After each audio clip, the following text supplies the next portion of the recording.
Bien-aimés dans les seigneurs, les ténèbres ne régneront pas toujours sur la terre où il y a maintenant des angoisses. Et voici la lumière, la révélation, une émission conçue par l'Assemblée de l'Église de Jésus-Christ à Dirbon. Un programme qui vous sera présenté par le prédicateur de l'Évangile, le pasteur Évariste Mouy Lou Manji. Découvrez cette émission chaque mardi sur Onela TV et sur Rouleau TV. Abonnez-vous massivement car la bénédiction de l'Éternel enrichit. Bonjour, bonsoir, très chers abonnés, très chers auditeurs, téléspectateurs de Onela TV. Nous vous saluons à ce moment précieux dans le nom de Jésus-Christ notre Seigneur, par le pouvoir de Dieu le Père qui a accordé à ce que nous soyons encore devant vous à ce moment. Nous vous disons vraiment merci et nous sommes très reconnaissants, vous tous qui nous suivez ou qui nous suivrez encore, qui nous suivront plutôt, j'allais dire, dans les différents coins du monde entier. Nous sommes très contents d'être là. Je vous rappelle tout simplement qu'il y a eu des jours qui se sont passés sans que nous nous présentions à l'émission. Cela était indépendamment de notre propre volonté parce qu'il y a eu des événements qui se sont déroulés ici en Afrique du Sud, précisément à Durban, où nous sommes basés et où nous passons vraiment ces émissions, où nous dispensons la parole de Dieu pour le salut de plusieurs. Alors, comme vous le savez, la ville avait connu des désordres qui ont causé beaucoup de pertes en vie humaine et aussi des affaires, des commerces ont été détruites. Et cela a dégénéré, ça a entraîné beaucoup d'autres réalités et nous avons été contraints à fermer les choses. On est là aussi, n'a pas fonctionné pendant ces temps de désordre.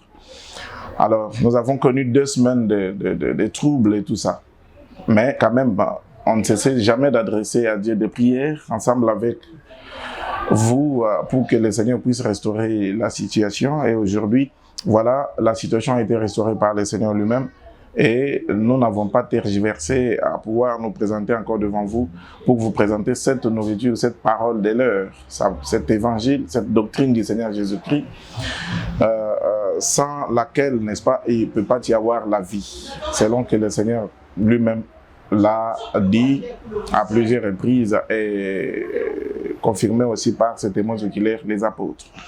Alors, c'est cet après-midi déjà, parce que ici, il est 14h, nous n'avons pas encore les directs, mais pour ceux-là qui nous suivront justement après ces moments, je vous dis encore une fois de plus bonsoir chez vous et vous souhaite vraiment d'être attachés, d'être vraiment là, présent spirituellement pour pouvoir recevoir encore ces choses. Aujourd'hui, nous allons répondre à une question ou à une des questions de nos auditeurs.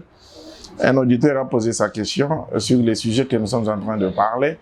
Nous avons le grand sujet qui s'intitule les alliances et les testaments, mais nous avons d'abord trouvé bon de pouvoir parler largement sur les alliances avant de toucher au testament. Parce que déjà d'entrée de jeu, je vous rappelle qu'il y a 2 testaments, mais plutôt il y a 2 alliances, mais il y a un seul testament.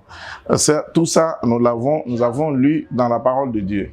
Alors, tout ce que nous lisons aujourd'hui dans les versions bibliques où l'on parle du Premier Testament ou du Nouveau Testament et de l'Ancien Testament, cela n'existe pas. Parce que dire cela, c'est prouver vraiment l'ignorance que l'on a autour de ces sujets-là sur le Testament. Parce que quand vous entrez dans vos dictionnaires ou dans vos téléphones pour vérifier, vous allez trouver que Alliance et testament, ce sont des mots ayant 2 définitions différentes. Alors, on ne peut pas d'un côté parler de l'alliance et de l'autre côté parler du testament. Non, ce sont deux mots différents. Donc, alliance n'est pas égal à testament. Alliance, c'est autre chose.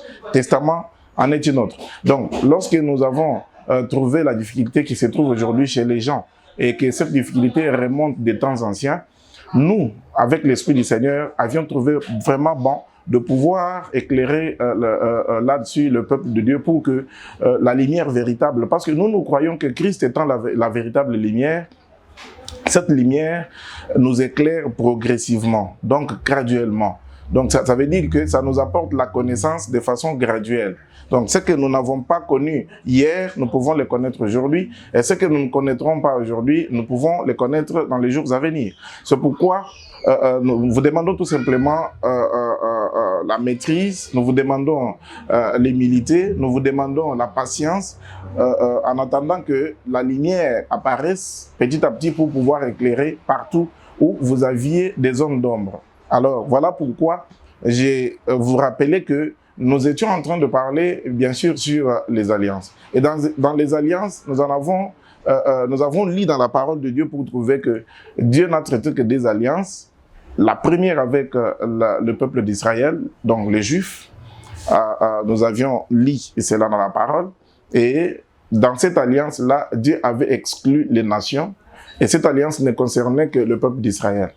Et pour donner du poids à cette alliance, Dieu a dit donner au peuple d'Israël la loi. Alors cette loi, c'est elle qui définissait cette alliance. La valeur de cette alliance dépendait de la loi. Donc si le peuple n'obéit pas aux règles de la loi de Moïse que Dieu donna à son peuple, alors l'alliance n'avait pas sa raison d'être. Alors cette alliance avait comme soubassement la loi de Moïse. Alors c'est dans cette loi qu'il y avait des ordonnances, des préceptes. C'est dans cette loi qu'il y avait aussi l'ordre des cultes, ainsi de suite. C'est dans cette loi qu'il y avait tout ce qu'il fallait pour que le peuple puisse mettre en pratique et vivre. Mais malheureusement, le peuple d'Israël n'a pas demeuré dans l'alliance et Dieu aussi ne s'est pas souvenu ou n'est pas resté fidèle à eux et il les a laissés pour tourner ses regards vers nous, les nations qui étions autrefois écartées de cette faveur divine de l'alliance, l'ancienne alliance, pour enfin traiter une alliance avec nous, nations aussi cette fois-ci, mais en nous envoyant Jésus-Christ, notre Seigneur. Alors, voilà que c'est comme ça que nous sommes en train. Alors, étant venu, Christ met la différence des choses, même les cultes, même les ordonnances des cultes, même les sacrifices, tout ça, les sacerdoces changent, la loi change, ainsi de suite. La loi qui change veut dire nous quittons de la loi de Moïse vers la loi de Christ, selon que l'apôtre Paul le dit également. Alors, maintenant, quand il dit qu'avec les 100 lois, je me suis comporté comme un sans loi, quoique je ne sois pas moi-même sans loi de Dieu, étant sous la loi de Christ. Donc, il reconnaît être sous la loi de Christ et non encore cette fois-ci sous la loi de Moïse. Donc, comme la loi, les sacerdoces changent, les lois changent également, nous passons de la loi de Moïse à la loi de Christ pour avoir le salut. Donc, les alliances, nous ne sommes pas serviteurs, adorateurs de l'ancienne alliance, nous devenons impérativement maintenant, selon que Christ le dit, l'heure vient, il est déjà venu, où les vrais adorateurs adoreront le Père en esprit et en vérité. Donc, parlant de vrais adorateurs, il met en évidence les faux. Donc, le vrai, ce sont ceux qui adoreront en esprit et en vérité le Père, et les faux adoreront autrement. Donc, ce sont des choses que nous expliquerons par vos questions, les moments venus. C'est quoi l'adoration en esprit et en vérité?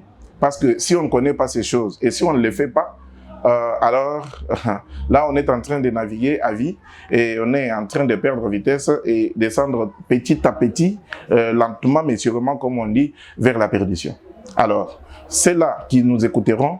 Disposez vraiment vos cœurs pour que nous puissions, le Seigneur puisse pouvoir y entrer afin d'éclairer là où il y avait des zones d'ombre. Alors, là directement, comme on expliquait encore, dans l'ancienne alliance, il y avait un temple. un tabernacle. On expliquait, nous sommes allés entrer dans les temples pour comprendre ce qui était là-dedans. Parce que nous disions ceci, pourquoi nous avons commencé à expliquer sur les temples de l'Ancienne Alliance? C'est parce que, en lisant Hébreux chapitre 10, au verset 1er, l'apôtre Paul dit que la première alliance n'était que l'ombre de la réalité qui devait venir. La loi n'était que l'ombre des choses véritables qui devaient venir, mais elle n'était pas la réelle représentation des choses. Donc, n'étant pas la réelle représentation des choses, nous nous sommes posé la question de comprendre maintenant la réalité des choses, c'est quoi? Ça veut dire quoi? Étant l'ombre, nous sommes allés pour étudier maintenant les choses qui étaient cachées dans la loi, pour comprendre en réalité, parce que nous ne sommes pas encore à l'ombre aujourd'hui. L'ombre a disparu. Maintenant, nous sommes dans la lumière véritable. Maintenant, Christ étant venu, il nous éclaire tout ce qui était dans l'ombre. Il nous dit, voici la signification. Voici ce que représentait tel ou tel autre objet. C'est ainsi que nous avons pris, parce que nous ne pouvons pas imiter les choses qui sont dans l'ombre. Nous devons par contre comprendre ce qui se faisait dans l'ombre pour maintenant le faire en réalité. Parce que cela est attaché au principe d'adorer Dieu en esprit et en vérité. Parce que avant, Dieu n'était pas adoré ou servi en esprit et en vérité. C'est par Christ maintenant, lui qui est notre souverain sacrificateur, lui qui est devant nous pour pouvoir nous introduire. Parce que l'apôtre Paul le dit aussi qu'il y a un seul Dieu. À 1 Timothée chapitre 2. Il dit qu'il y a un seul Dieu. En chapitre 2, versets 3, 4 et 5. Il dit qu'il y a un seul Dieu. Et il y a aussi un seul médiateur entre Dieu et les hommes. C'est Jésus-Christ homme. Donc, vous allez comprendre que sa médiation, c'est dans ce sens-là. Lorsque nous nous approchons de Dieu, lorsque nous faisons le culte, nous les faisons à partir du Seigneur Jésus-Christ. C'est passant par lui. Parce que tout ce que nous demanderons au Père par Jésus, c'est ça la médiation qu'il joue. C'est pourquoi vous verrez que tout ce qu'un chrétien fait, il le fait par Jésus-Christ notre Seigneur. Nous prions par le nom du Seigneur Jésus-Christ, mais nous prions au Père. Donc il faut savoir faire la part de choses. Maintenant, la question était la suivante. Notre auditeur, c'est-à-dire l'un de vous, a posé la question parce qu'il a vu que nous sommes allés tout droit directement à l'intérieur du temple. Nous nous sommes introduits dans le tabernacle. Mais il voulait savoir, sa question veut dire, est la suivante. Que représentait le matière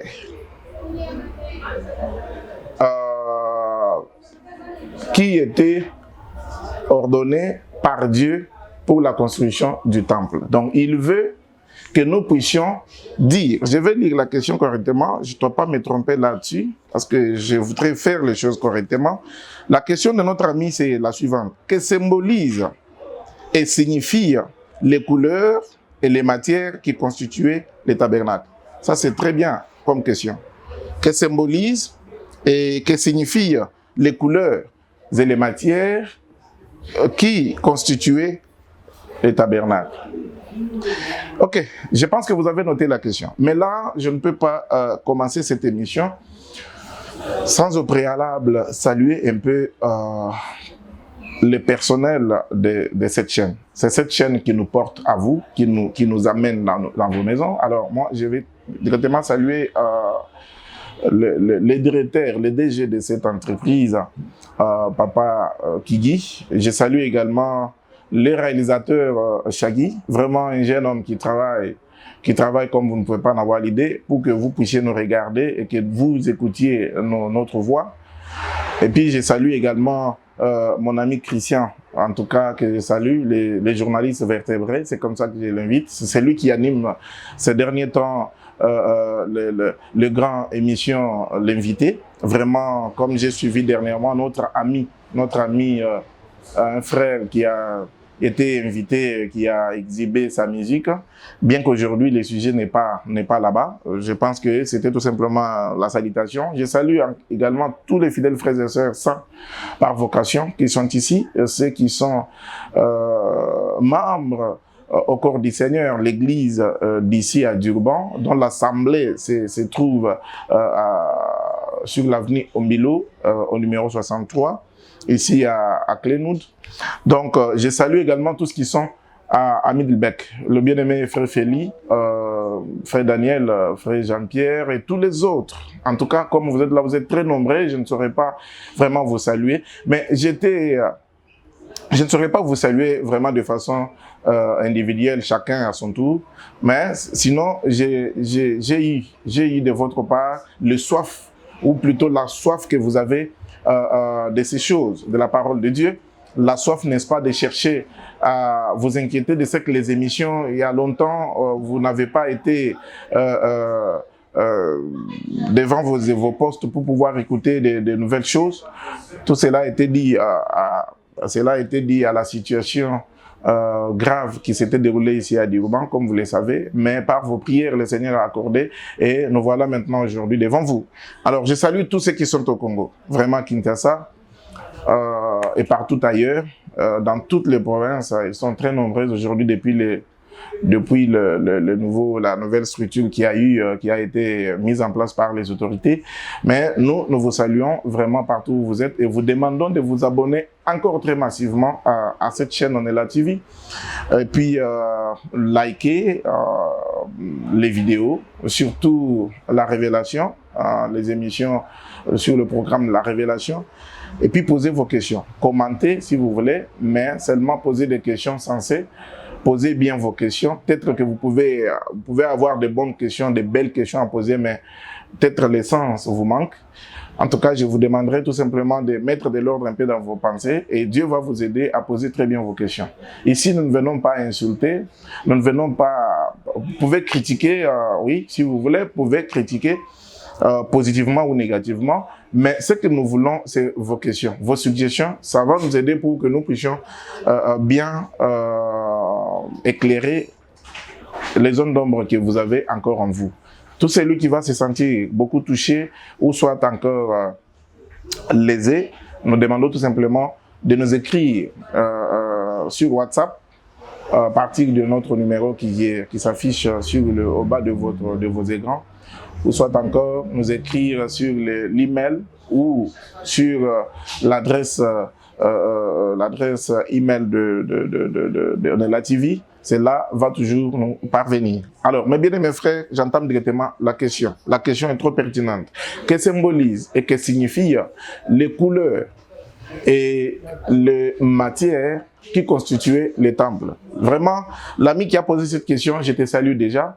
Tu as une grâce vraiment particulière dans le cœur. Mais sur cette question, nous allons directement prendre la lecture pour d'abord vous faire comprendre la source, ou plutôt d'où le frère ou notre ami a tiré cette question. Je ne te connais pas, mais moi j'ai lu la question, j'ai eu la question.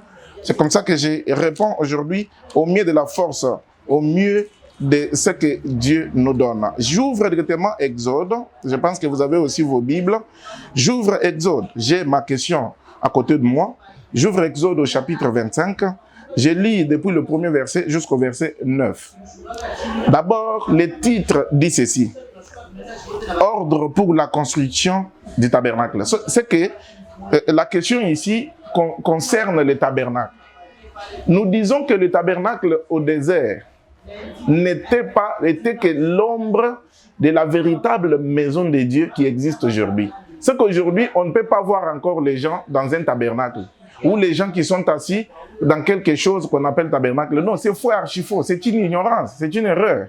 Et nous allons lire aujourd'hui pour que vous puissiez comprendre, mes amis. Donc, si on ajoute un peu tout simplement de patience, d'humilité, vous allez comprendre que peut-être vous faisiez quelque chose sans savoir ce que vous faisiez. Alors, nous disons qu'aujourd'hui, on n'est pas dans un tabernacle aujourd'hui. L'église de Dieu ne sera jamais un tabernacle aujourd'hui. Non.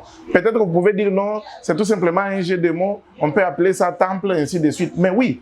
Mais même si on changeait ça pour mettre temple, Dieu ne reste pas aujourd'hui dans ces temples-là que vous vous êtes construits.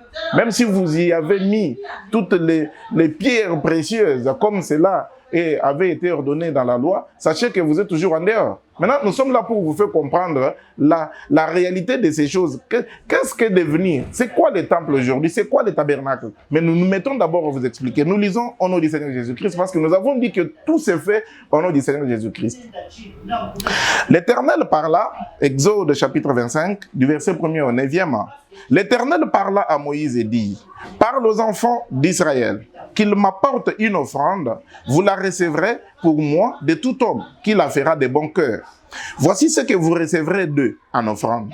Vous recevrez de l'or, de l'argent et de l'airain, des étoffes teintes en bleu, en pourpre, en cramoisi, du fin lin et du poil de chèvre, de peau de bélier teintes en rouge et de peau de dauphin, du bois d'acacia, de l'huile pour les chandeliers, des aromates pour l'huile d'onction et pour le parfum odoriférant, des pierres d'onyx et d'autres pierres pour la garniture, de l'éphode et du pectoral. Ils me feront un sanctuaire et j'habiterai au milieu d'eux. Vous ferez les tabernacles et tous ces ustensiles d'après les modèles que je vais te montrer. Donc, vous avez compris, là, c'était la lecture, mes amis. J'espère que vous allez aussi, chacun de vous, faire une lecture, alors une lecture propre et minutieuse, pour que vous puissiez comprendre. Parce que aussi, quand la lecture est bien faite, vraiment, les explications qui s'en suivront seront très utiles et vous éclaireront les choses. Mais si la lecture est mal faite, le problème va commencer d'abord à partir de là. C'est pourquoi vous avez compris avec moi que je vous ai donné d'abord la lecture. Ce texte est très important si vous le faites bien. Maintenant, écoutez mes amis. Ici, il est question de l'offrande pour le tabernacle. Quel tabernacle? Lorsque le peuple d'Israël sort par la puissance de Dieu de la servitude en Égypte, le peuple traverse la mer Rouge, le peuple arrive dans le désert de Sinaï, le peuple campe là-bas, Israël campe là au désert. Et c'est là au désert que Dieu appelle maintenant Moïse. Il dit à Moïse, je voudrais maintenant habiter parmi mon peuple. Je veux que maintenant je puisse marcher, parce que Moïse avait dit à Dieu que si toi Dieu tu ne passes pas devant, je ne quitterai pas avec ce peuple. Alors, il avait fallu maintenant que Dieu puisse marcher avec Israël. Et pour que Dieu marche avec Israël, il a fallu qu'il y ait une demeure. C'est pourquoi Dieu demande à Moïse, pour que je puisse vous diriger, il va falloir que je puisse habiter parmi vous. Et pour que j'habite, il faut que j'aie une demeure. Et que cette demeure-là, voilà comment ça va se faire. Dieu maintenant donne l'ordre à Moïse, que Moïse puisse demander au peuple d'Israël les éléments qui devaient constituer cette demeure-là, en d'autres termes, ce tabernacle. Et dans ces éléments-là, on note ou on cite d'abord, on commence à citer les éléments. Les éléments sont les suivants. C'est l'or, l'argent, l'airain, ainsi de suite. Aujourd'hui, je suis devant vous pour vous parler de l'or, de l'argent et de l'airain. Pourquoi? Par faute de temps. Nous ne pouvons pas terminer toutes ces choses aujourd'hui. Et vous allez aussi comprendre qu'au fur et à mesure que nous allons avancer avec ces sujets, ça va demander que nous ayons vraiment l'attitude de nous faire comprendre. Ce n'est pas la peine d'aller vite et vous laisser avec la soif, ou encore créer beaucoup d'autres zones d'ombre et vous laisser dans les suspens, ce qui ne vous aidera, qui ne vous sera d'aucune utilité. Alors nous sommes au devant de vous aujourd'hui, parce que le temps qui m'est donné, ce n'est pas 1 heure. J'ai peut-être 30 minutes, j'ai peut-être 35 minutes, je ne saurais pas tout dire. Ces choses nécessitent un enseignement très approfondi pour aider aux auditeurs que vous êtes de pouvoir vous asseoir très bien dans la connaissance. Pourquoi? Parce que je vous répète ce que je vous ai toujours dit. La vie éternelle, mes frères, mes sœurs, est liée à la connaissance. Donc, si vous ne connaissez pas ces choses ici, c'est que quelque part, il faut douter aussi de votre salut. Il faut connaître ces choses. Parce que quand vous connaissez ces choses, vous ferez mieux. La repentance va s'en suivre et vous attendrez aussi, comme nous, l'avènement glorieux de Jésus-Christ notre Seigneur. Mais comment vous l'attendrez? Parce que pour attendre le Seigneur, il faut être dans la foi. Quand vous prenez Luc chapitre 18, au verset 18, le Seigneur pose la question, il dit ceci. Quand je reviendrai sur la terre, quand le Fils de l'homme reviendra sur la terre, trouveras-tu la foi? C'est ça le plus grand problème. C'est la foi qui compte. Aujourd'hui, on peut posséder tout le bien du monde. On peut aussi en manquer. Mais cela importe peu à celui qui a vraiment été appelé de Dieu, qui a été appelé pour le salut. Nous travaillons bien sûr, parce que nous, là où on pille, nous ne pillons pas. Là où on détourne, nous ne nous détournons pas. Nous ne pouvons pas vivre comme les gens du monde. Parce que Christ nous a dit, nous, que vous, je vous laisse dans le monde, mais vous n'êtes pas du monde. Cela veut dire tout simplement que ce que le monde fait, nous ne pouvons pas le faire. Le monde va faire, mais nous ne pouvons plus. Pourquoi? Parce que bien que nous soyons dans ce monde, mais notre cité à nous n'est pas de ce monde. Un peu comme l'apôtre Paul l'a dit aussi, dans Hébreux chapitre 13, verset 14. Il dit que nous n'avons pas de cité permanente ici-bas, mais nous espérons plutôt celle qui est à venir. Oh, bien-aimés frères et sœurs, si nous avons une cité d'en haut, nous ne pouvons pas nous évertuer, nous plonger dans les histoires mortes de ce monde. C'est comme aussi l'apôtre Pierre l'a dit. Quand vous prenez l'apôtre Pierre, en 1 Pierre, chapitre 4, l'apôtre Pierre dit ceci, que, mes bien-aimés, que personne d'entre vous ne souffre comme meurtrier, comme voleur, comme se gérant dans les affaires d'autrui. Qu'on trouve un frère aujourd'hui ou une sœur souffrir comme voleur. Oh, j'étais allé piller, c'est une erreur. Vous devriez vous repentir pour ceux-là qui sont allés piller. Mais je m'adresse beaucoup plus surtout aux frères et sœurs, aux saints, par vocation. Parce que je sais que la question sur les saints viendra. Il y a des gens qui me posent des questions. On vous appelle saint. Vous vous faites appeler saint un peu pas, mais bien aimé. Vous avez la Bible, mais cependant, vous lisez ailleurs. Vous lisez ailleurs ou comment?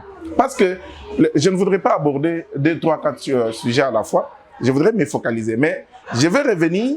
J'ai le droit d'ouvrir une parenthèse pour vous donner un peu de passages à lire. Parce que si vous prenez par exemple Éphésiens chapitre 1 verset 1, l'apôtre Paul parle, il dit que à vous qui êtes saints. Et quand vous prenez aussi Romains chapitre 1, au verset 6 et 7, l'apôtre Paul s'adresse, il dit que vous saints qui êtes appelés à être saints. Donc vous comprendrez que c'est peut-être le problème du concept saint qui vous dérange. Un saint ne veut pas dire les habitants du ciel, non. Les saints, ce sont ceux-là que Christ est venu et qu'il a sauvés au moyen de son sang. Il leur a changé d'identité et ces gens-là ont été mis à part pour le royaume des cieux. Ces gens-là sont des saints qui attendent. Ce ne sont pas des habitants du ciel et ce ne sont pas des anges. Je vous ai donné des passages. Éphésiens 1:1. Quand vous prenez Romains chapitre 1, versets 6 et 5, l'apôtre Paul écrit aux fidèles frères et sœurs, il s'adresse à eux comme étant des saints, des mis à part et appelés à être saints. Alors que le péché ne puisse pas vous faire renoncer vos identités, votre meilleure identité que Christ est venu vous donner. Alors, moi je comprends facilement. Si on se moque de gens parce qu'ils acceptent ce que le Seigneur a dit, que non, vous avez été rachetés. Parce que quand vous prenez Colossiens chapitre 1, verset 12-13, qu'est-ce qui est dit là-bas? Il est dit que Christ nous a délivrés de la puissance des ténèbres. Mes frères et sœurs, quand on est délivré, c'est pour être libre, affranchi, ou c'est pour encore demeurer esclave de péché? Allez-y comprendre. Donc, lorsque les gens s'appellent des saints, si vous sentez que vous n'êtes pas saint, il ne faut pas se moquer d'eux. Parce que dans ce que vous faites, vous ne vous trouvez pas avec eux là-bas. Donc, c'est normal qu'il y ait des saints, il y a encore des élus prédestinés au salut sur cette terre, qui vivent malheureusement à côté de vous. Mais c'est là, c'est la volonté de Dieu. Alors, ne vous moquez pas de gens, tout simplement sous l'effet de l'ignorance. Posez la question, on vous répondra. Alors, je reviens maintenant sur la question. J'avais déjà fait la lecture. Je commence à prendre les éléments que l'ami a nommés comme étant les matières. Je commence à prendre les matières. La première matière qui est citée, c'est l'or. L'or, c'est un métal. C'est en quelque sorte une pierre précieuse. L'or est placé dans les pierres précieuses. Mais ce n'est pas seulement l'or qui est cité. On a cité l'or, l'argent et les reins en premier lieu. Aujourd'hui, je voudrais d'abord qu'on puisse parler sur l'or et l'argent. Peut-être s'il y aura le temps, on peut annexer à cela les reins. Mais je vais me focaliser d'abord sur l'or et l'argent. Vous allez comprendre avec moi que ce ne sera pas quelque chose à dire dans 30 minutes. Non, parce qu'il faut le dire avec exactitude en donnant beaucoup de passages pour avoir la connaissance dans le cœur de ceux-là que Dieu avait connus pour le salut. Parce que votre vie dépend de ces choses que nous disons aujourd'hui. Oh, mes frères et sœurs, pour que Dieu puisse avoir une demeure parmi le peuple, Dieu ordonne à ce que le peuple puisse donner une offrande. Et cette offrande-là est constituée de ceci. Il dit, L'or, l'argent et les reins, je suis au 3e verset. Donc, je prends d'abord l'or. Pourquoi l'or, pourquoi l'argent, pourquoi les reins? Paul commence d'abord à répondre. Quand vous tombez sur les Saintes Écritures, ce que je viens de lire, c'est les Écritures. Ce ne sont pas les épîtres. Ça, ce sont les Écritures prophétiques. Parce que celui qui a parlé de ça, c'est Moïse. Moïse étant prophète. Or, le langage d'un prophète, ça s'appelle prophétie. Lorsqu'un prophète parle, c'est-à-dire qu'il prophétise. C'est-à-dire que le langage d'un prophète ne doit pas être pris à la légère. Vous ne pouvez pas, lorsqu'on parle de l'or, vous voyez l'or. Au verset 18, le Seigneur pose la question, il dit ceci. Quand je reviendrai sur la terre, quand le Fils de l'homme reviendra sur la terre, trouveras-tu la foi? C'est ça le plus grand problème. C'est la foi qui compte. Aujourd'hui, on peut posséder tout le bien du monde. On peut aussi en manquer. Mais cela importe peu à celui qui a vraiment été appelé de Dieu, qui a été appelé pour le salut. Nous travaillons bien sûr, parce que nous, là où on pille, nous ne pillons pas. Là où on détourne, nous ne nous détournons pas. Nous ne pouvons pas vivre comme les gens du monde. Parce que Christ nous a dit, nous, que vous, je vous laisse dans le monde, mais vous n'êtes pas du monde. Cela veut dire tout simplement que ce que le monde fait, nous ne pouvons pas le faire. Le monde va faire, mais nous ne pouvons plus. Pourquoi? Parce que bien que nous soyons dans ce monde, mais notre cité à nous n'est pas de ce monde. Un peu comme l'apôtre Paul l'a dit aussi, dans Hébreux chapitre 13, verset 14. Il dit que nous n'avons pas de cité permanente ici-bas, mais nous espérons plutôt celle qui est à venir. Oh, bien-aimés frères et sœurs, si nous avons une cité d'en haut, nous ne pouvons pas nous évertuer, nous plonger dans les histoires mortes de ce monde. C'est comme aussi l'apôtre Pierre l'a dit. Quand vous prenez l'apôtre Pierre, en 1 Pierre, chapitre 4, l'apôtre Pierre dit ceci, que, mes bien-aimés, que personne d'entre vous ne souffre comme meurtrier, comme voleur, comme s'ingérant dans les affaires d'autrui.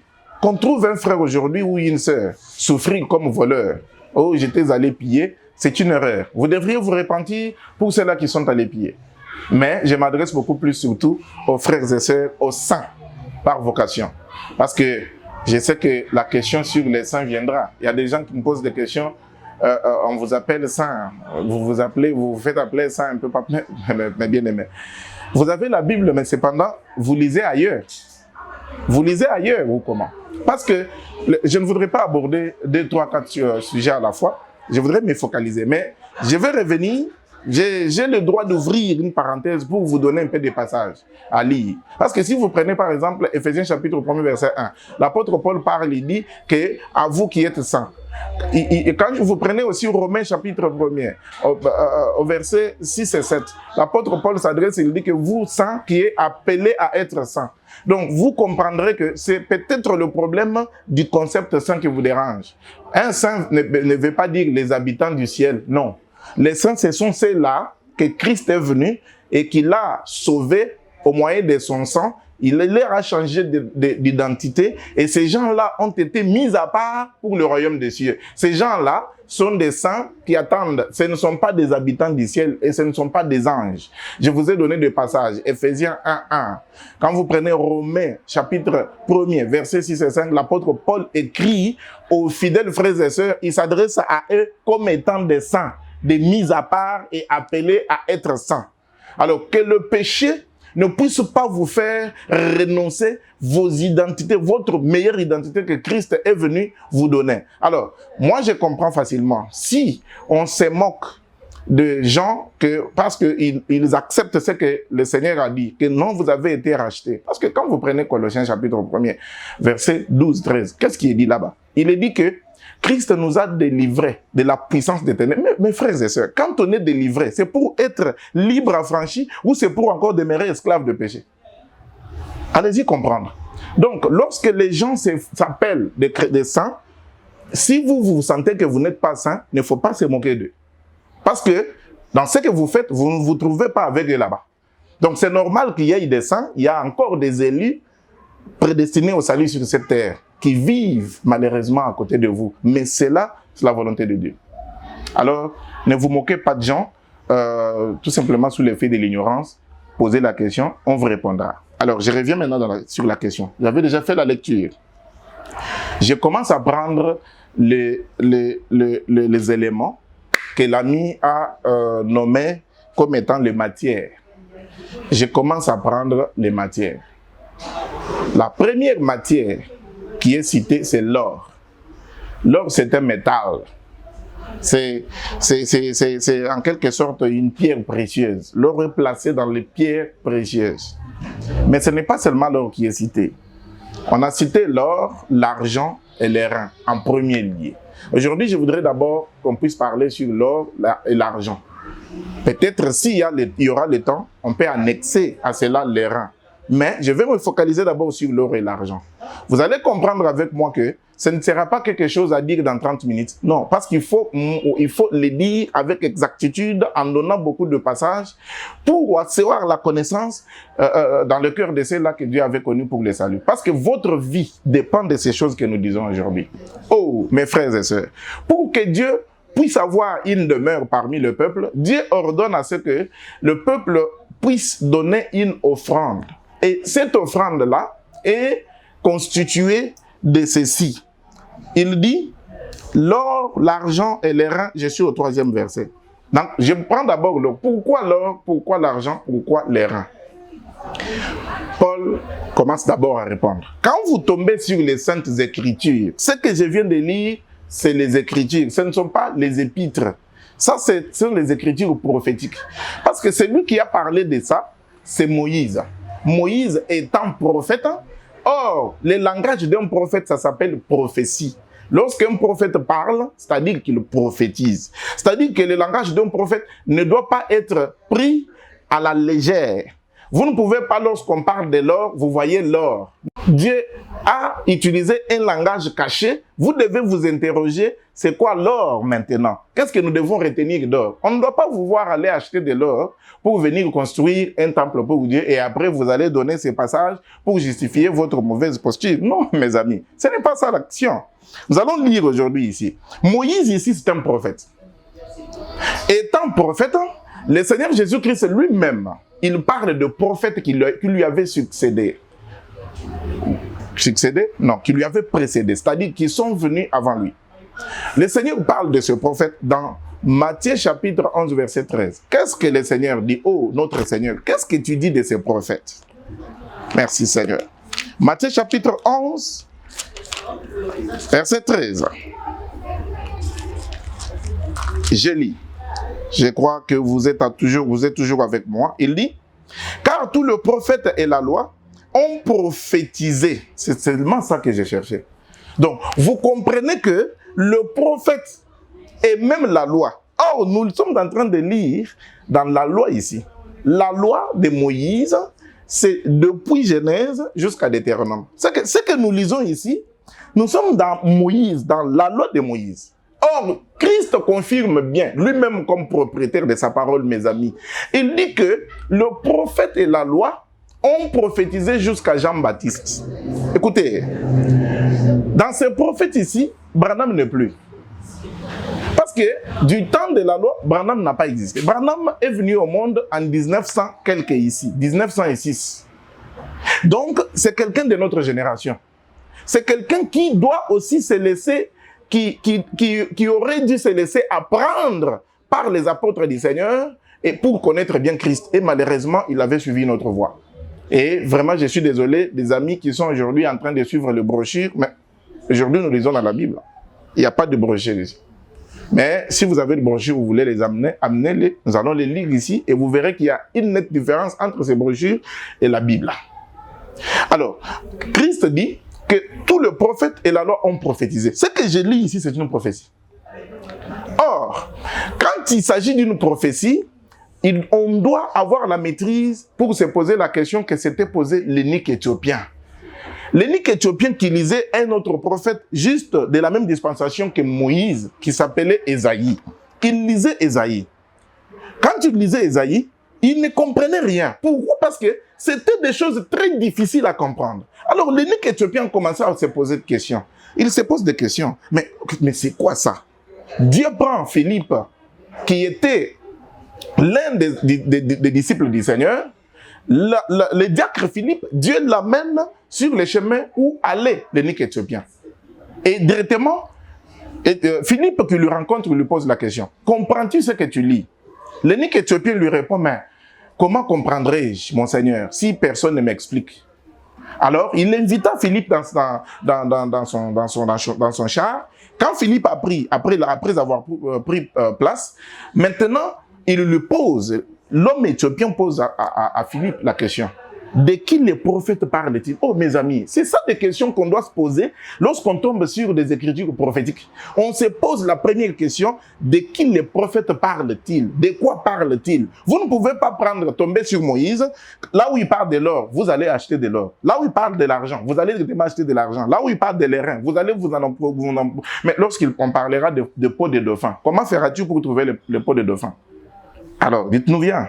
Donc, vous allez comprendre que si on arrive à cette connaissance, on va un peu freiner le pas pour se poser des questions. Est-ce que j'ai fait vraiment bien? Suis-je cet adorateur dont le Seigneur Jésus-Christ a parlé? Adorais-je vraiment Dieu en esprit et en vérité? Ou je suis dans les histoires que nos pères ou encore nos arrières, faux fathers, comme vous les appelez, faisaient? Non. L'ignorance qui s'est répandue depuis les temps anciens.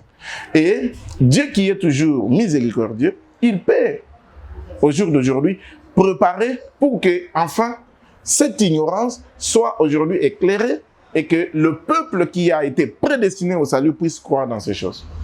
Si je dis le mensonge, vous allez m'arrêter et poser vos questions. Mais si dans ce que je dis, vous trouvez qu'il y a c'est la vérité, pourquoi ne pas croire? Pourquoi ne pas se repentir?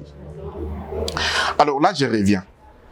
L'offrande pour la construction de la maison, la demeure de Dieu, cette offrande est constituée de ces éléments. 1, l'or, l'argent, les reins, ainsi de suite, la liste continue. Mais je vais d'abord m'attarder sur l'or, parce que nous commençons déjà. L'or et l'argent, pourquoi? Je veux d'abord que vous sachiez que lorsqu'on parlait des éléments de l'intérieur de ces mêmes temples, de cette même demeure, de la même maison de Dieu, tout ce qui devait être là-dedans était fabriqué et après recouvert d'or. Je prends par exemple, je commence d'abord dans les lieux saints. Lorsque nous avons lu dans les lieux saints, nous avons trouvé que dans les lieux saints, il y avait les chandeliers. Ces chandeliers étaient couverts d'or. Il y avait la table, cette table était entièrement couverte d'or. Il y avait le pain de proposition, ainsi de suite. Après ça, il y avait d'autres éléments, des petits, qu'on appelle ici les ustensiles. Tous ces éléments étaient pour la plupart recouverts d'or. C'est un langage, c'est quelque chose. Maintenant, nous nous posons la question, l'or c'est quoi? L'or, de par sa nature, l'or c'est le premier de tous les métaux en termes de valeur. C'est une matière première, alors d'une valeur extrêmement élevée. L'or rayonne, l'or brille, l'or est très précieux. L'or symbolise, selon l'ami qui avait posé la question, parce qu'il l'avait posée, l'or symbolise un peu de choses. Dans les choses que l'or symbolise la pureté. L'or symbolise la sainteté. L'or symbolise la gloire. C'est la raison pour laquelle, lorsque on devait fabriquer tous les éléments à l'intérieur du temple, ça devrait être recouvert d'or. L'or symbolise aussi la divinité. Oh, j'ai béni le Seigneur. Donc, l'or, c'est la divinité. Lorsque nous avons parlé de la table, nous avions dit que la table étant le type de l'humanité du Seigneur Jésus, mais par après, il a été revêtu de la puissance d'en haut. Il a été revêtu de la divinité. C'est pourquoi il y avait insistance sur le fait que la table soit entièrement recouverte d'or. Donc, l'or symbolise la pureté, elle symbolise la sainteté, l'or symbolise la gloire, l'or symbolise enfin la divinité. Donc, vous avez ces éléments. Je prends un peu l'argent. L'argent, c'est dans la période ou les périodes anciennes, par exemple comme dans l'Antiquité, quand on parlait de l'or, en deuxième lieu venait immédiatement l'argent.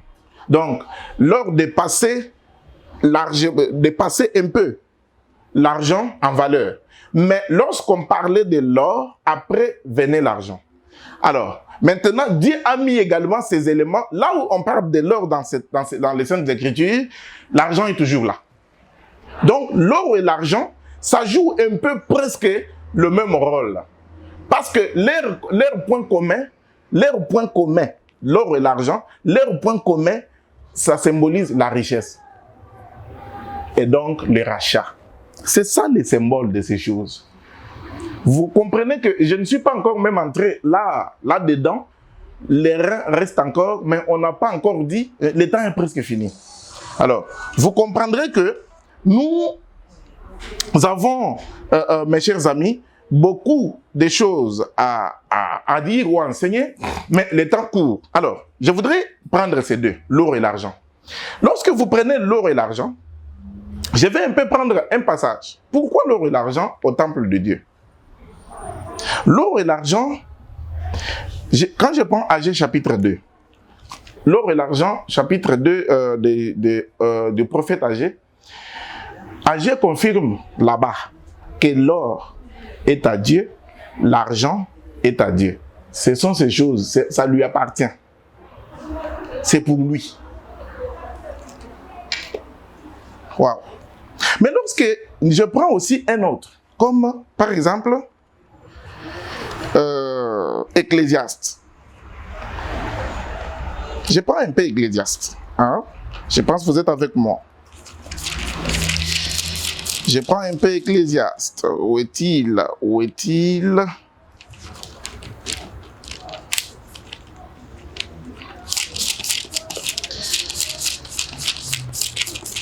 Oh Seigneur, Seigneur, Seigneur, Seigneur.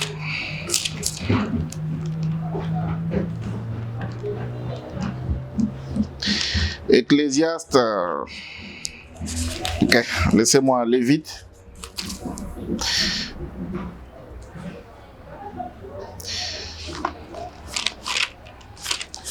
Ecclésiaste.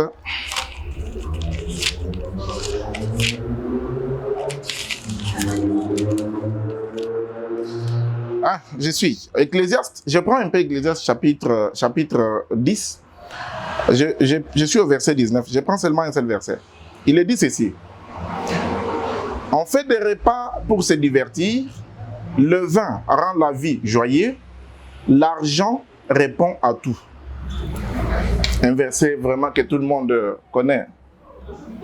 Mais je vais seulement prendre à partir de la conjonction et, c'est-à-dire l'argent répond à tout. L'argent répond à tout. Wow. Or, cet argent ici est un élément qui constitue aussi l'un des éléments du temple. Mais ici, l'argent répond à tout. Donc, vous comprenez qu'à cause de cette valeur, il a fallu que, à la construction du temple, il a fallu qu'il y ait l'argent pour que cet argent puisse répondre vraiment à tout. Donc, vous commencez déjà à comprendre de vous-même que c'est très sérieux. Mais je voudrais dire d'abord quelque chose avant de revenir sur ces versets. Vous voyez cette maison-là, lorsque ce temple est construit, lorsque c'est terminé, il y a le peuple qui a marché, qui entre dans la terre promise, toujours avec cette tente qui était portable, la demeure de Dieu. Arrivé à Jérusalem, Dieu a ordonné à ce que le peuple quitte ce qui était temporaire pour enfin lui bâtir une maison. Et cette maison qui avait été demandée, la construction avait été demandée par Moïse, mais l'opportunité était donnée par Salomon. Salomon a construit une maison. Cette maison, toujours selon le modèle que Dieu lui-même donne. Parce que Dieu n'aime pas être corrigé en quoi que ce soit. Maintenant, Salomon construit la maison. Lorsque Salomon construit la maison, après avoir fini cette maison-là, Salomon va constater quelque chose. Qu'est-ce qu'il constate? Salomon constate que, au temps où les sacrificateurs voulaient entrer, je suis déjà dans... vous allez trouver tout ça dans 1 Roi, au chapitre 8. C'est là que vous allez trouver tout ça. Alors, lorsque, au temps de l'offrande, les sacrificateurs se préparaient pour entrer dans les temples afin de pouvoir offrir, Salomon, le roi, constate qu'il y avait les ténèbres dans le temple, dans la maison de Dieu. Alors, il était stupéfait. Jusqu'au point de se poser la question, mais Dieu veut-il habiter dans les ténèbres? C'était un message. Dieu voulait tout simplement montrer à Salomon que quoi que tu m'aies bâti cette histoire, je n'y resterai pas parce que Dieu n'est pas ténèbres, mais Dieu est lumière. Mais vous allez comprendre qu'il y a un temps où Dieu est resté à supporter les ténèbres. Maintenant, nous allons comprendre avec vous, vous allez m'excuser mes amis, nous avons au téléphone des gens qui appellent, on n'avait pas vraiment fait attention à ça, mais nous avons pris des précautions pour que ça ne puisse pas se reproduire. Alors maintenant, Salomon dit, Dieu veut-il habiter dans les ténèbres? Maintenant, quand le Seigneur Jésus-Christ vient, il donne sa vie, il ressuscite, il rentre, il laisse à ce que les apôtres puissent continuer la prédication de l'évangile. La persécution commence en même temps. Avec qui? Avec Étienne, le premier martyr. Étienne, en parlant pour sa défense, il arrive, je suis dans Actes des Apôtres, chapitre 7, le verset 47 et 48. Il se réfère à tout ce que Dieu avait fait avec Israël. Lorsqu'il arrive sur le point de la maison que Dieu avait demandé à ce que le peuple puisse le construire dans le désert, Étienne reprend les mêmes paroles que le prophète Salomon. Qu'est-ce qu'il dit? Il dit que l'Éternel Dieu n'habite pas dans ce qui est fait de main de l'homme. C'est ce que Étienne a repris. Dieu n'habite pas dans ce qui est fait de main d'homme.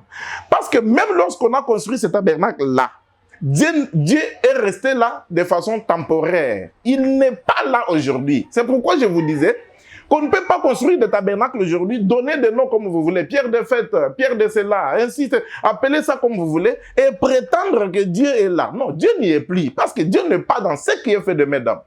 Bien que c'est fait en or, c'est fait en argent, c'est fait en airain. On peut même avoir mis là-bas des pots de dauphins, de béliers, ainsi de suite. Dieu n'habite pas parce que Dieu, lorsqu'il a ordonné à ce que le peuple puisse lui bâtir une demeure, une maison, le peuple a amené toutes ces offrandes. Et avec tout ça, le temple avait été construit. Mais en fin de compte, Dieu n'est pas resté toujours dans cette histoire-là. Salomon, plus tard, il lui construit une maison. Dieu n'habite pas pour toujours dans ce qui est fait de main d'homme. Ça veut dire que Dieu se trouve sa propre maison, qu'il se fabrique lui-même, et c'est dans cette maison que Dieu reste aujourd'hui. Maintenant, cela étant, nous donnons quand même de connaître maintenant que signifient ces choses-là. Écoutez maintenant, pour comprendre la valeur, l'explication de ces éléments et leur symbolisme, nous devons maintenant d'abord chercher à connaître la maison de Dieu aujourd'hui, c'est quoi? Lorsque nous allons découvrir ce qu'est la maison de Dieu aujourd'hui, alors nous reprendrons ces éléments pour y mettre et voir l'accomplissement de ce que Dieu a dit. Donc c'est comme ça qu'on comprend la prophétie. C'est ça exactement. Donc, maintenant la maison aujourd'hui, c'est devenu quoi? Parce que je voudrais d'abord, j'ai l'habitude de, lorsque je donne des passages, je lis moi-même pour que ça ne soit pas comme ma propre parole. Actes des Apôtres, chapitre 7, je disais versets 47 et 48. Je peux même ajouter le 46. David trouva grâce devant Dieu et demanda d'élever une demeure pour le Dieu de Jacob. Et ses filles, Salomon, qui lui bâtit une maison. Mais le Très-Haut n'habite pas dans ce qui est fait de main d'homme. Comme dit aussi le prophète. Le ciel est mon trône et la terre est mon marchepied. Quelle maison me bâtirez-vous? Donc, il n'y a aucune maison aujourd'hui qu'on puisse bâtir à Dieu et appeler ça maison de Dieu. Tu ne comprends même pas ce qu'est la maison de Dieu. Parce que ce que tu appelles maison de Dieu, il y a des architectes qui ont fait ça. Or, Dieu n'habite pas dans ce qu'un architecte a fait. C'est que Dieu se trouve sa propre maison. Alors, quelle est sa propre maison aujourd'hui? Wow, gloire soit rendue au Seigneur. Je prends 1 Timothée chapitre 3, mes amis, comprenez la vitesse, hein, parce que j'ai fait course à la montre. Je sais que j'ai déjà débordé, mais je voudrais qu'on puisse m'accorder justement quelques petites minutes, même 5, pour que je puisse finir avec l'or et l'argent. Je suis dans 1 Timothée. Paul parle à Timothée, il lui dit ceci. 1 Timothée. Chapitre 3,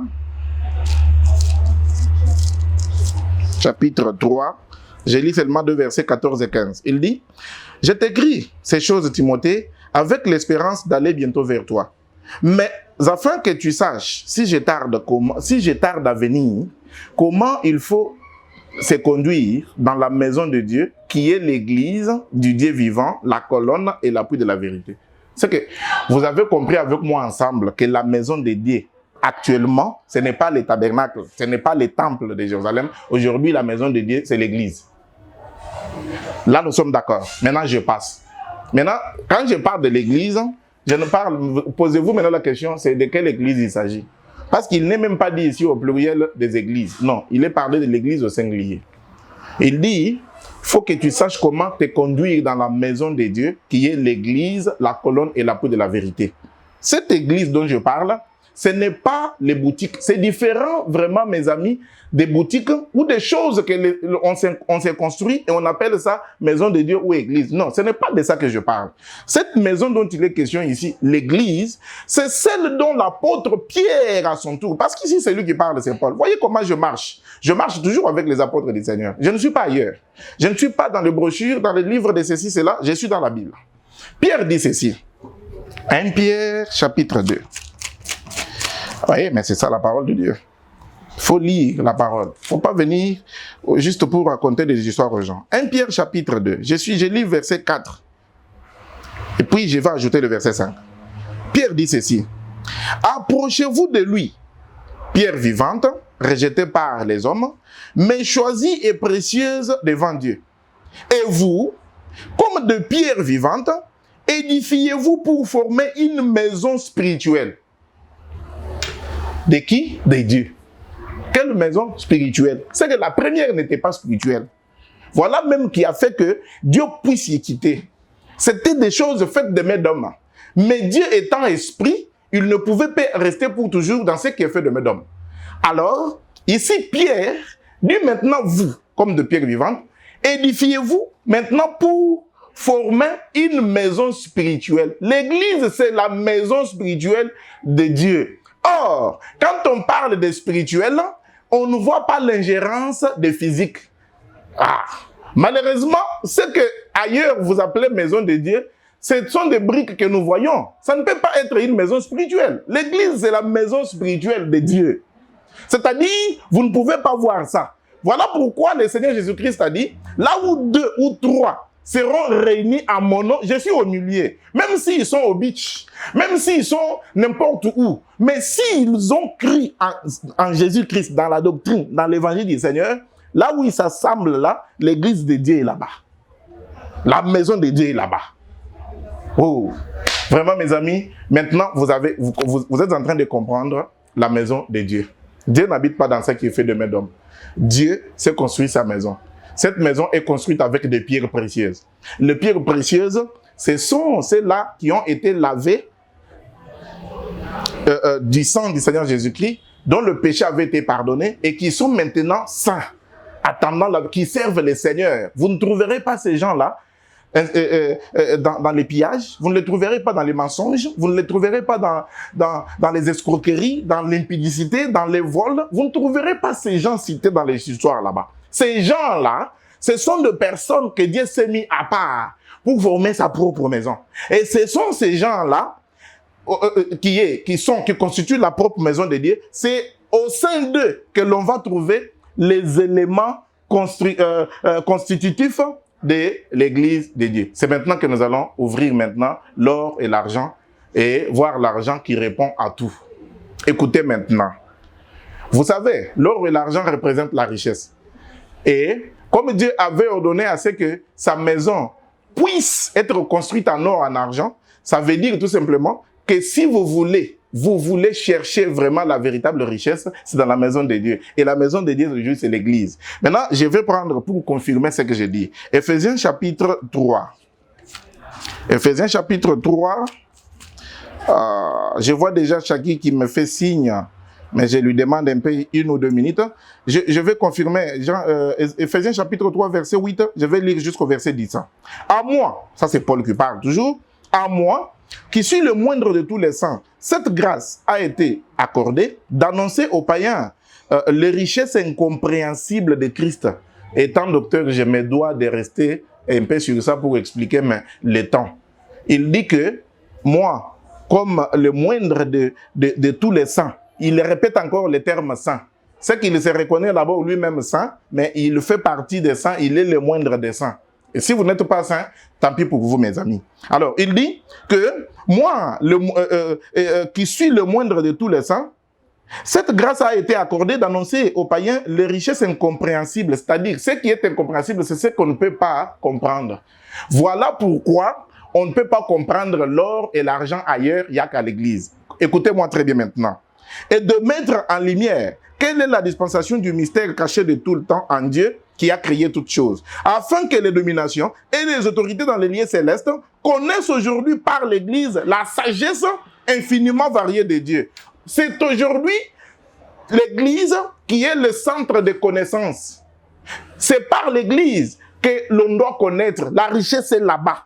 Or, la richesse, nous avons dit que ce qui symbolise la richesse, c'est l'or et l'argent. Si vous voulez avoir l'or et l'argent aujourd'hui, c'est à l'église, c'est dans la maison de Dieu. C'est pourquoi c'est par l'église, c'est seulement par l'église que les autorités, que les princes, tout ça, connaissent par l'église. C'est-à-dire qu'ils apprennent par l'église. Il faut aller à l'église. Il faut être dans l'église. Il faut y faire partie pour enfin bénéficier de toutes ces richesses ici. Gloire à Dieu parce que ce sont des richesses incompréhensibles. Voilà pourquoi on s'évertue à penser que l'or, l'argent dont il est question, c'est physique. Non, ce n'est pas physique. Pourquoi j'ai dit ça? Je voudrais maintenant, j'allais expliquer maintenant pour vous faire voir que l'argent répond à tout. C'est comment? L'argent répond à tout ici. C'est quel argent et c'est quel tout? Parce que si je prends toujours l'apôtre Pierre, vous allez comprendre qu'il y aura une différence. Parce que Pierre lui dit ceci. Je peux me permettre. Pierre lui dit ceci. Chacun, si tu ne m'arrêtes pas, mon ami, je vais continuer. Hein. J'attends que tu me dises, c'est terminé, le temps est tellement parti. 1 Pierre chapitre 1, je prends au verset 18. Écoutez. Sachant que ce n'est pas par des choses périssables, par de l'argent ou de l'or. C'est-à-dire, l'or et l'argent dont nous lisons là-bas, ce sont des choses périssables. C'est-à-dire des choses qui périssent, qui pourrissent et alors qui sont jetées. Pierre dit ceci, que ce n'est pas par des choses périssables, comme de l'or ou de l'argent, que vous avez été rachetés de la vaine manière de vivre que vous aviez hérité de vos pères. Mais c'est par le sang précieux de Christ, comme d'un agneau sans défaut et sans tache, prédestiné avant la fondation du monde, que vous avez été rachetés. L'argent parle du rachat. Merci beaucoup, mon ami. L'argent symbolise les rachats. C'est le prix. Or, pour avoir les rachats aujourd'hui, l'apôtre Paul nous désigne que c'est l'Église. Vous savez pourquoi l'Église? Parce que c'est là qu'il y a l'hôtellerie. C'est ça l'hôtellerie. Et c'est là qu'il y a l'homme qui a été chargé pour prendre soin de celui qui était battu et laissé à mort. L'hôtellerie, c'est là qu'il y a la vie aujourd'hui. Alors, si vous ne vous repentez pas pour croire dans la parole, vous ne pouvez pas devenir de pierres précieuses. Parce que lorsque nous avons lu, il est dit, édifiez-vous. S'édifier là-bas, c'est en quelque sorte aller vers on l'appelle comment? L'orfèvre, c'est-à-dire celui qui travaille les fers, hein, qui travaille les forgerons en quelque sorte. Or, les forgerons, c'est lorsqu'il prend le fer, il le met dans le feu et il le bat pour lui donner la forme. C'est pourquoi Pierre utilise le terme d'édifier. S'édifier, c'est quitter les choses mortes, les enseignements fausses ou faux des hommes pour croire enfin dans la parole véritable de Dieu. Parce que cette parole véritable de Dieu, c'est ce qui a été prêché par les témoins oculaires, les apôtres. Lorsque vous croyez dans cette parole, vous cesserez d'appartenir aux sectes religieuses. Vous cesserez de dire le langage tel que nous sommes des papas tels, nous sommes des mamans tels. Non, vous ne pouvez pas être des papas tels, des mamans tels si vous avez cru en Jésus-Christ. C'est un langage de personnes encore ignorantes aujourd'hui. Alors, c'est pourquoi aujourd'hui, je vous appelle. Vraiment, c'est un appel. Je sais que l'émission va être trop longue, mais édifiante aussi. Je n'ai pas fini avec l'or et l'argent, mais quand même, nous avons dit que l'or et l'argent représentent la richesse. Et aujourd'hui, la richesse incompréhensible, c'est à l'Église. Donc, cette richesse-là, c'est le mystère de Christ. C'est l'Évangile. C'est ça la richesse. Donc, pour être racheté aujourd'hui, il faut croire dans l'Évangile que nous prêchons. Il faut accepter que l'ancienne alliance est terminée. Nous sommes maintenant serviteurs de Dieu dans la nouvelle alliance. Donc, laisser les habitudes que l'on faisait dans la loi et changer la façon de faire, de servir Dieu, bouter dehors les intercessions. Parce que nous allons revenir avec le sujet sur l'intercession. Vous allez comprendre que tous qui sont intercesseurs aujourd'hui ne font qu'endormir les gens et donc les abêter, les rendre encore très ignorants comme vous ne pouvez pas avoir l'idée. Nous allons revenir ici avec ce sujet et vous allez comprendre que nous avons raison. Nous lirons ici. Vous allez comprendre les critères qu'il faut pour être un intercesseur. Parce que pour être intercesseur, il faut quelqu'un auprès du Père. C'est écrit que celui qui intercède doit être auprès du Père. Et personne de ceux-là qui s'appellent intercesseurs aujourd'hui ne peut être auprès du Père. Et des deux, il est dit que celui qui intercède puisse être sans tâche, qu'il n'ait pas d'erreur en lui. Or, aujourd'hui, sur cette terre, vous ne trouverez personne sans faute, sans erreur. Alors, l'intercesseur n'est pas de ces mondes. Je pense que vous allez comprendre, nous allons lire ici. Nous, la seule chose qu'on nous a laissé à faire est dans 1 Timothée chapitre 2, versets 1 à 2. L'apôtre Paul dit ceci. Avant toute chose, faites des prières, des remerciements, des actions de grâce, priant pour tous les hommes, ainsi de suite. Il y a une différence entre prier et intercéder. Si vous ne le saviez pas, aujourd'hui, je suis là pour vous enseigner. Alors, il y a une différence entre prier et intercéder. Parce que intercéder, c'est prier en donnant ce qu'on appelle une offrande qui s'appelle rançon. Lui qui intercède doit avoir la rançon. Alors, cette rançon ici, c'est le prix que l'on paye pour le prisonnier afin qu'il puisse recouvrir la liberté. Alors, quand tu es intercesseur, tu dois aussi montrer aux gens la rançon. Tu l'as? Je ne l'ai pas. Donc, ce sont des choses fausses que nous avions gobées depuis la lune des temps et que nous devons quand même aujourd'hui, par la lumière qui apparaît, essayer de corriger. Le sujet sur l'intercession, mettez ça entre parenthèses. Je n'enseigne pas, je ne parle pas sur ça, mais vous verrez que s'il faut enseigner sur ça, nous devons prendre aussi 30 minutes ou 30 autres minutes pour pouvoir l'expliquer. Vraiment, c'était d'abord un peu ça sur l'or et l'argent. Ce sont des richesses incompréhensibles qui sont dans la maison de Dieu. Et la maison de Dieu aujourd'hui étant l'Église. Ces richesses incompréhensibles aujourd'hui, ça parle du rachat. Donc, pour être sauvé, pour avoir la rémission de péché, il faut aller à l'Église. Parce que c'est à l'Église qu'il y a la parole véritable qui puisse vous transformer, vous changer, pour que votre vie devienne vraiment une vie convenable. Selon que Paul écrit aux Thessaloniciens. 1 Thessaloniciens chapitre 4, verset 3. L'apôtre Paul dit ici, ce que Dieu veut, c'est votre sanctification.